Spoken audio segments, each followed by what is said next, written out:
What's the crack? Welcome back to the Irish Voice podcast. Waiting on my mother to jump on. What's cracking? Jump on. All good. Jump on. Jump on it. No, I'm literally.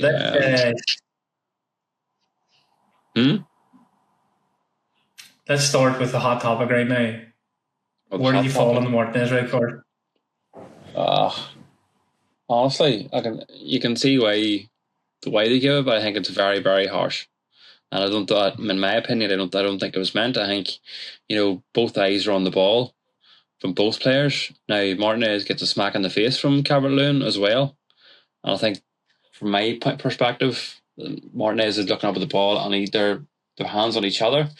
Can Calvert-Lewin just happen to have this fucking dangly thing down the back of his neck, and he touched it, and it's a pull, or it's violent. He didn't touch it because he pulled the hairball out of his head. You know what I mean? But he grazed it and it falls out. He didn't do that there, or it wasn't like. No, not having that. He pulled it out of his head. That's my opinion. I think it's very, very soft and harsh. But that's my opinion. No, 110. I mean, he pulls his hair. If we're on about contact or whatever, he does not graze or touch his hair. He pulls his hair. He goes like this up to get the shirt, misses the shirt, grabs the hair, pulls anyway as if it's the shirt. Hair ball comes out, gets a red card. Yeah, now, I can concede that I don't think he overly meant it. I don't think he intentionally reached out and grabbed Calvert-Lewin's hair, but he was trying to grab something, which was probably his shirt. He has grabbed at the hair, pulled at the hair. It's violent conduct. Whether he means to do it or not, he still did it. Tell Calvert-Lewin to cut his fucking hair. Do you know what I mean? Manchester United fans will all become solicitors and go in and try and fucking argue murder trials. Yeah, but Your Honour, he didn't mean to do it. He's a good lad. It was really, really harsh. I know that knife slipped and went into him, but if you look at it, he wasn't even looking at her when he stabbed her. that's totally different. It's madness.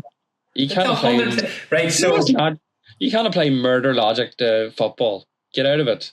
No, not a chance. I can see, like I said, I can see why that violent conduct because it touched his hair.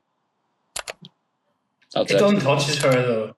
It's important to understand the context of this. He grabs his hair. He caressed it. He stroked it. Calvert-Lewin was getting rough with our defenders for the whole game, right? For the whole game. He was in every challenge in the box and not once did that bobble become dislodged. And you're telling me that Martinez grazes it and it falls out because he was pretty tightly spun before he grabbed the back of his hair. Now, I'm not saying it wasn't a very soft contact. I'm not saying he tried to wig him or anything. But he clearly grabbed his hair. There's no disputing it. If you're given red cards for that in football, where two players have their eyes on the ball, they're both battling for the ball, and the one player gets a smack in the face as well, and then the contact with the hair issue is very minimal, even though because the bubble comes out, it looks like a yank or a violent, whatever. I just think the refereeing and the officiating and then what's deemed violent conduct needs to be looked at because it's an absolute disgrace. But it was given. So again, the black and white of the rules is if you pull someone's hair, it's violent conduct. Yeah, that rule needs to be changed. But there you go. It's like, right, we're not arguing now that it isn't a rule and that he shouldn't have been sent off. We're saying it shouldn't be a rule. And it's the stretch that we keep going on. It's like only United fans would do that. Here, yous were shite the other night and you got beat by Leeds, right? And you probably should have been tanked. Yeah, but if it wasn't a red card, we probably could have won it or drew it. No, United were awful. Played better without Martinez. They looked better with 10 men. Yeah. Martinez going off actually somehow weirdly helped us in that game because we looked shit. Yeah, I don't think, just go back to it for a wee minute, I don't think take the rule out. I think evaluate the situation and the level of intent, force, contact, whatever. That's the point I was trying to get at. But I don't think we deserved to win the game anyway, to be fair. But we did play well with the 10 men, to be fair, which is one positive. Not if you're going to take any positive from the whole game. So into the group chat, okay? I'm going to send you the image that is in the Guardian. You tell me if he grazes her or no. Oh, a freeze frame. Lad, it's conclusive. It doesn't matter if it's a freeze frame. There's no way you're getting out if he touched it after you see this. Look. He actually has his fingers open around the knot of his hair and is pulling his hair. Yeah. That's edited, that's Photoshop. Now are we going to make the argument that he didn't know the difference between the feel of someone's hair and the feel of their shirt? Like, it just gets stupider than what you do. Do you know what I mean? But did he die? No. Look, see, honestly, right, taking all the humour out of it, I think Calvert-Lewin was very, very physical that game. Very physical. He was throwing himself into those defenders. He was throwing in with elbows. He clattered Euro for the first goal. Went into him with the elbow. He was throwing his hands into the face of all the defenders. He's quite a subtly dirty player. And I think Martinez just took a rush of blood to the head, pulled him, and that was it. But he never expected to get sent off for it. But it is harsh. I'm not disputing it's not harsh, but in the rules of the game, it's a red card. Can't pull. He knew he had his hand around his hair at that stage. You can see it in that photo because he's opened his fingers around the bobble and still yanked. like what are you going to say? Oh, I grabbed it and thought it was a shirt. Fuck off. No, you didn't. You knew what you were at.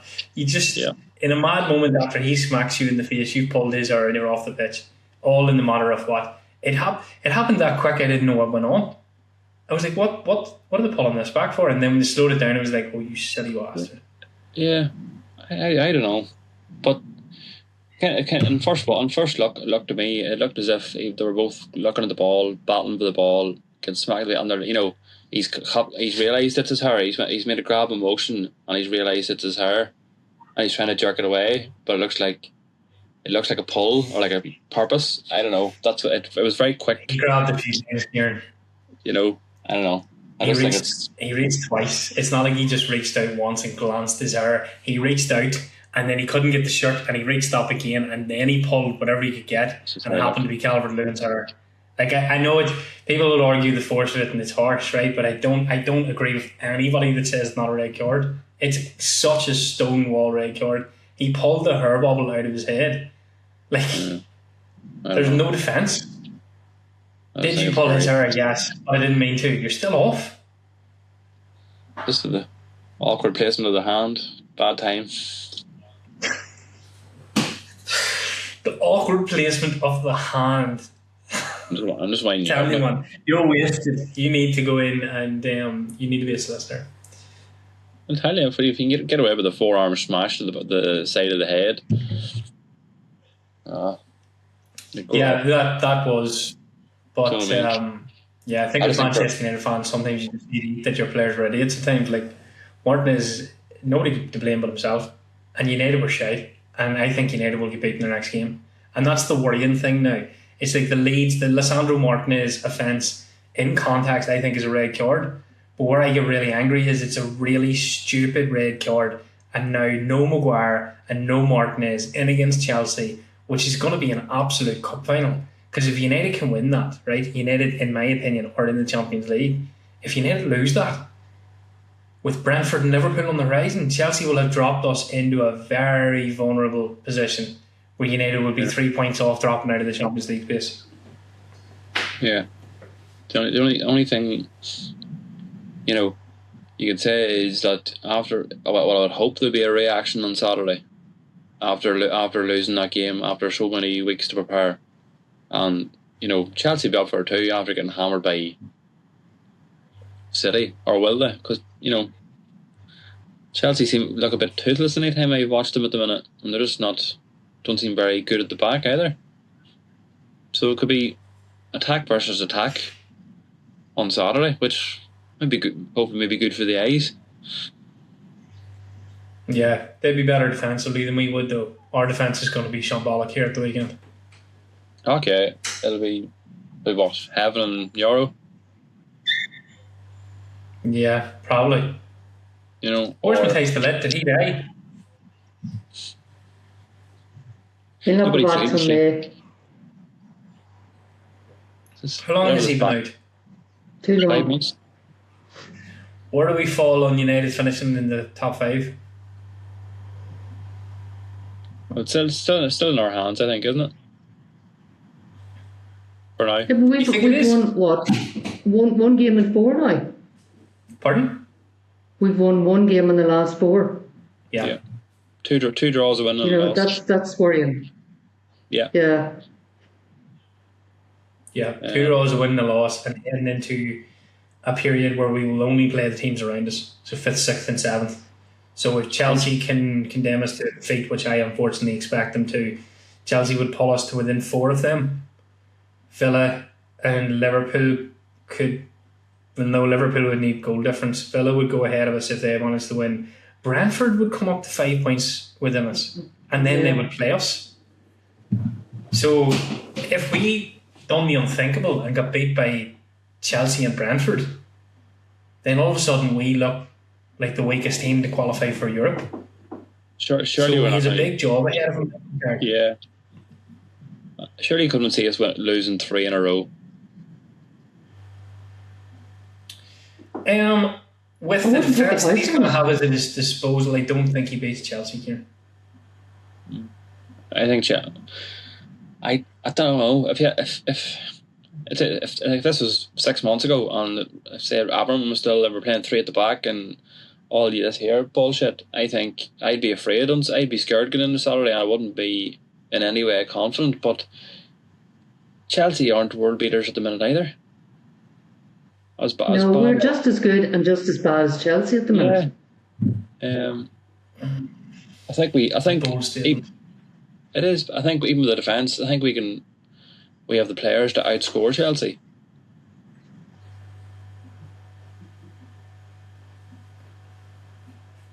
Score draw, 2-2 draw. I don't think that. So if we break down the two teams here, right? Who would you say the better forward this season is, Joao Pedro or Benjamin Sesko? Oh, Joao Pedro. He's been Chelsea's signing in the summer. He easily is. He's hit the ground running. Fair play to him. You can't deny Joao Pedro that. How many goals has Joao Pedro got in the Premier League? 15, 14? 15, 14, 15. He's been brilliant. He's been exactly what he would be. He's not too bad. Hasn't done too bad for his first season, and a lot of it coming off the bench. I think he's got 10 goals. But Joao Pedro's definitely been Chelsea's at least sign another season, and he's done very well for them. So you can't say that. With your United goggles on, that's Sesko's the lad. Big Ben, he scored some cracking goals. I think the goals he scored have been fantastic, and there is something there. But I think at the minute he's still learning his trade in the Premier League. He's adapting a bit slower and he's more effective coming off the bench, in my opinion. But I'd go Joao Pedro. I agree.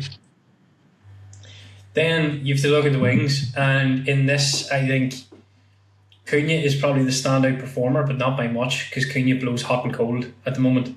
But I would say that Cunha is ahead of Estevao, Garnacho, Pedro Neto, those sorts of boys. But then I put those boys ahead of Bryan Mbeumo at the minute. Maybe not so much Garnacho, but I think that Pedro Neto is better than Bryan Mbeumo at the minute, and probably better than Amad Diallo. So you would call it maybe one each there, where it's hard. It's very, very hard to pick, because if I'm being really honest, without the United goggles on, they're all shit at the moment. Cunha's not ripping up trees. I thought he was poor the other night. I thought he really struggled in that game, because I think Bogle is a very good fullback, but would it be fair to say nobody really stands out in terms of their winger prowess? No, form-wise, no, I don't think so. Then this is where we claw one back, because I think Bruno Fernandes is head and shoulders above Cole Palmer at the minute. Yeah. That's an easy pick. Palmer's dropped off a cliff at the minute. Yeah. This is where I start to struggle, and this is where my Chelsea logic starts to kick in, right? Then you drop into midfield. I don't think Enzo Fernandez will be missing this time. I think they'll play him. So it's Caicedo and Fernandes versus potentially Casemiro and Ugarte. Manu. Well, hopefully Kobe Manu is back, but Kobe Manu couldn't lace Enzo Fernandez boots. No, well, better than Ugarte. Have Ugarte there.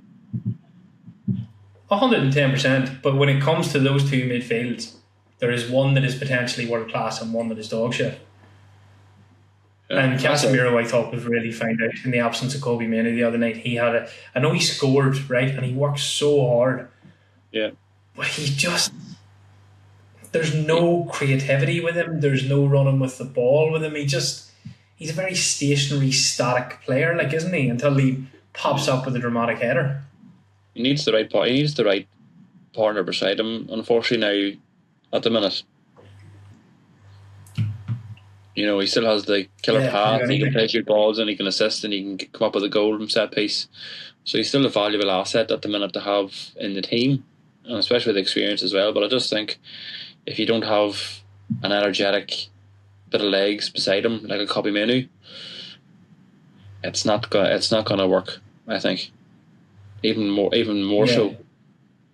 So I think now, don't quote me on it. I think we do have Kobe Mainoo back for Saturday and Dorgu.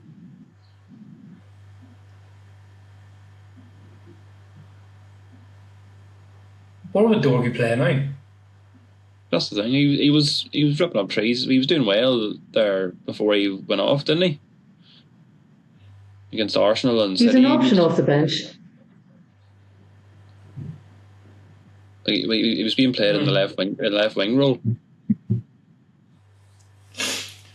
But I think we got as far as the midfield. Okay, Kobe Mainoo and Casemiro, probably 2 levels below what the Chelsea lads will have. They're going to have energy, fight, back, and just world class playmaking. Yeah. They're just brilliant. If they're all fighting on their defence. Yeah. Yeah. The point I'm trying to make is Chelsea's a better team. Nobody can say that they aren't. They're a much better team, 1-11 than Manchester United. We're just very fortunate that they're going through a really chaotic spell because of what's happening behind the scenes. Like when you go back to the back line and we're going to have, Aidan Heaven and Lenny Yoro playing up against Cole Palmer and Pedro Neto and, Joao Pedro, and then they're going to have,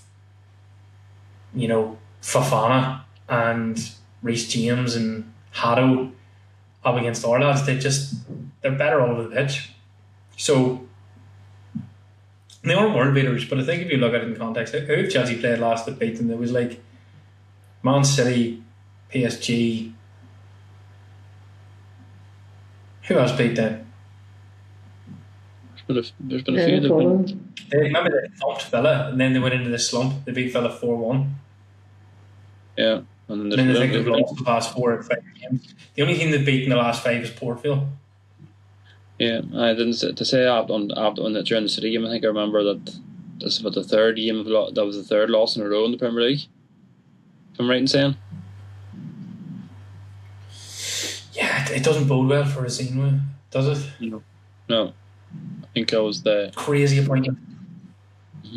I was expecting a bit more against. I know City always seem to turn on the magic in April, but after the new manager settling in there, I think a big game. You'd think there'd be more. I was expecting a bit more fight from Chelsea and a bit more of a game, not a 3-0 thrashing. Yeah, but I mean, it was a weird game because in the first 45 minutes, City looked a wee bit off it and Chelsea were playing well. Just whenever Pep did at half time, those lads up. They were very good in the second half. But Chelsea seemed to play their best football in the first half, and I think we can all concede that we don't. No, we were terrible that first half against Leeds. Absolutely shocking. It's a recurrent theme now, Mum, isn't it? The Manchester United start very poorly and then have to find their way into the game. Yeah. Yeah, we could have been more, 2 or 3 down in that game. Only 4, Martinez. Yeah. Are they going to appeal it? I read today that they're going to appeal the red, or thinking of appealing the red card. I'm thinking of appealing it, but I don't think they will. I think they tried. Did they try to appeal Maguire's and they got an extra game or something? Yeah. So then, as Roy said, if it's in black and white, then it's done and dusted. So what's the point? There's no interpretation of the law that will let Manchester United overturn that decision. And that's what the PGMOL will turn around and say. Did you see him pull his hair? To which every United representative will have to say yes, but, and they will simply end the conversation there and go, there is no but. because there's no way. Your first statement there is the one we're taking. Yes, he did pull his hair. Now go away. It's a red card. Yeah, I don't see the point in appealing. That's that option out the window. Yeah. So Brentford comes after that, folks. I don't. Keith Andrews is in playing some stuff. Dirty old school football. You pump the ball out to Thiago and hope he gets on the end of it. Winning. And he scores. He's been a revelation, Thiago. Yeah. The only good thing is, I suppose, we'll have Maguire back for the Brentford game. Yeah. That's the only bit of light I'm going to share in that. I'm enthusiastic of you, Rory. But they're not players to get excited about having back. They're not. Do you know what I mean? Like, if you were Mr. Steady. Yeah, but I mean, in the context, and he's played well this season. Yeah. But is Harry Maguire going to make the difference between United beating Brentford and not beating Brentford? No. Is Cody Mary being back going to make the difference between Chelsea beating United and United beating? No. Not even slightly. Cody Mary scores a worldly on Saturday and just... Yeah. I hope so too. Here's a question. When's the last time that happened? Not for a wee while, but anyway, my point in Maguire was, if you alluded there to Brentford's style of play, the old school football, lobbing the ball up high, set pieces, long throws, hoping Thiago gets on the end of it. So having Maguire back will have that aerial presence of getting his head to everything. And not a name to get excited about, but might help our cause better than Laurel. I don't think Brentford beat us, guys. I think that we will draw or win against Brentford. I think that game against Leeds, there could have been just elements of that long layoff. I know the Carrick was trying to dismiss it, and we had a training camp, and we were on holidays, and it was brilliant, and up the lads and stuff like that. But they just looked lost in that first half. Also, and this should sting Michael Carrick. He was completely outthought by Daniel Farke. Daniel Farke went with Ruben Amorim's system, and United couldn't get the ball off him. It was embarrassing to watch. Couldn't even pass the ball, Rory. That was embarrassing to watch. Yeah. Couldn't even string two passes together that first half. Yeah, but it's not just all about short, cute passes. Yeah, but it's not just about how good, it's not just about how bad United were. Leeds were very good. Leeds pressed United high up that pitch. They gave them no respect at Old Trafford. They put it on them in the first half, and they could have done them 4-0. I'm not taking anything away from Leeds, and fair play to them. They deserved the win, but we were shocking that first half. Brutal. And we should have went in, have already lost that first half. Yeah, we were lucky that we had the chance in the second half to try and turn it around. Yeah. And like that's why I text you guys, and what it annoyed me is like watching the way United played in the second half or for the last 35 minutes, 40 minutes. Like where was that from the first whistle? Yeah. That's just and why does it take jeopardy to give up kick in the gear here? Why does it have to be chasing the game instead of just proactively playing one? I know, and I said I know it's a game's 90 minutes, but you felt like if that game went on another 10-15 minutes, United would have got something out of the game, probably won the game, and had a fair chances to at least get a draw. They didn't deserve. That would have been take that point, which is embarrassing in itself to be talking to take a point away at Old Trafford, but at home to Leeds. Yeah, it's looking ahead of the next 3 games and thinking, right, we'll beat Leeds at home. See what happens against Chelsea, Liverpool, should beat Brentford, with Forest and Sunderland to play. And now we're slowly dragging ourselves down into a scrap for the Champions League places if they keep going this way. See that if we had beat Leeds, that would have given us a bit of a cushion. Yeah. Going into the Chelsea match. A bit of momentum as well. But I agree with Rory. I think that long layoff has killed the momentum a bit. I mean, if you don't play a competitive match in what was it, 23 days or something like that? 24 I'm not quite days. sure. Over 3 days. Yeah, I mean, if you don't kick a ball in anger for that length of time, you're going to be rusty, no matter how much you train. Yeah, I agree. And the hype had already started to die around Carrick at that point, I believe. You know, they got beat by Newcastle. And then they got themselves back up after Newcastle and they beat Villa. And Villa was a brilliant win.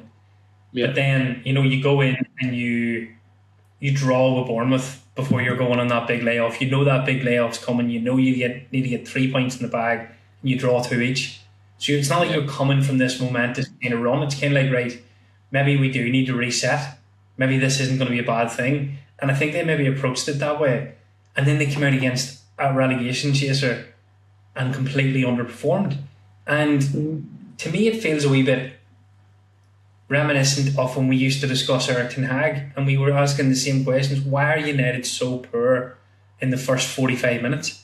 And I used to turn around and say, I think it's a managerial issue. I think there's a relaxed, calm mood to Manchester United at the minute where we've done well and we've got ourselves up here, and if we stroke the ball around, we will overcome a Leeds. And then Leeds turned up, and from the first minute, we're like, we are going to go at you for 90 minutes and see what you're made of, because we don't think you're made of much. And proof's in the pudding. Yeah, absolutely. Leeds took the game to them and they couldn't handle it. Yeah, with all the same friendlies that we know are there. I thought Ethan Ampadu and Tanaka had a very good first half. They navigated their way through Manuel Ugarte and Casemiro like they weren't there.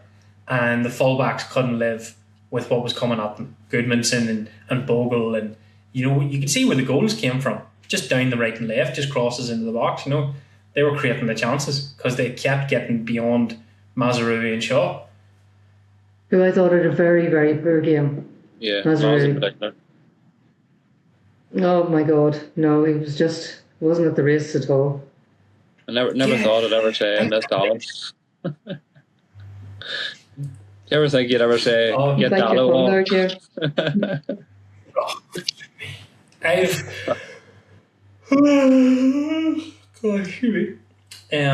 always said that Mazraoui was kind of like just a backup right back. Some people loved him because they thought he was a better defender than Dalot, but he's just not a good footballer. Oh no, but he's a placeholder at the minute, Rory. And I would say so was Dalot. He was lumped in for the crack with the Matthijs de Ligt role because we sold Wan-Bissaka. That's all he was. Yeah, I agree with that one. Not special. But so looking forward then to the weekend and the game. As we always do, round off. Let's get some predictions and how we think this is going to go. So, Kieran, you go first. I want score prediction, hero, and villain. Oh, we're back to the hero and villain. Hero and villain. I fucking love that shit. Or hero zero. Anyway. Hero and zero. That was the one.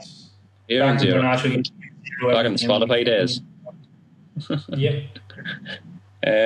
Right. I'm gonna be optimistic. I'm gonna say 2-2 draw. I love how that qualifies optimism. It is after watching that against Leeds at the minute. That's all the optimism you're getting today. I hope I'm wrong, of course. My hero will be Matheus Cunha, and my zero will be Lenny Yoro. Okay.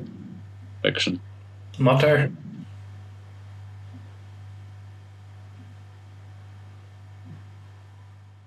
For me? Mm-hmm. I thought you froze. Were you actually just saying? I thought Claire was going to say something else. My score prediction is 2-1 to Chelsea. I don't think we'll beat Chelsea. My hero is... How do you get a hero out of a 2-1 loss? I'm going to go Bruno Fernandes. And my zero is Casemiro, because I think he'll be sent off. Third red card in a row. Yeah. Those Reds have it in for us, definitely. Third red card in a row. I don't think Chelsea will tank us, but I think they'll beat us. Guys. I think it'll be 2-0. No, 2-1 actually. I could see United scoring. Because they scored against Leeds, and Leeds was a poor performance. They always seem to be able to get a goal now, which is refreshing compared to what we're used to. Chelsea will have too much for us. Too much in midfield, too much through the middle, and too much for 2 young defenders to take on, considering they haven't really played a lot of football. Hero of the game, I think, will be... So I think the opposite team. I think Casemiro might be the hero of the game, because I think Chelsea will be on top a lot, and in that condensed space, he might look... He won't have to do a whole pile of running because we'll be on the back foot, is what I'm guesstimating. But the zero of the game, I think, will be... I can see Benjamin Sesko getting hooked off at half-time for doing absolutely nothing up against Wesley Fofana. I think Fofana will have too much for him. He's too good a defender. And if it's the same Sesko that farted away the other night, Carrick will hook him. Yeah. Well, hope if it is, hopefully he hooks him a bit quicker than he did on Monday. Yeah. But let's hope we're wrong, because we're not. That'll suck. I hope so. Just jump on the hopium train. It's going to be a tough game to watch. Light the candles. I will have a few pints watching it. Yeah, light the candles. Say the novenas. Yeah. Split the But anyway, folks, thanks for joining us. Thanks for listening. Next week we'll be back with a fresh schedule and a full podcast with 4 topics to take on. I would imagine it could be quite a somber podcast if Chelsea drag us into the race for Champions League spots. Are you going to podcast from Marrakesh? Yeah. Oh, good man. I have coursework to do, you see, so I'm taking my laptop with me. All right, okay. Yes. No rest in the record. Please don't be sitting on the beach when we've been washed out here, all right? Sit in a hotel room or something like that. No beaches. No beaches when we've been washed out, all right? No, fuck that. I'm going to be in the back of the camel podcast. Sitting sharks drinking margaritas. Yeah, bobbing and stuff up and down while the camel just goes through the desert with a wee cocktail. Yeah. Go for it. That's cruel. Okay. Thanks, everyone. Bye, everyone. Bye.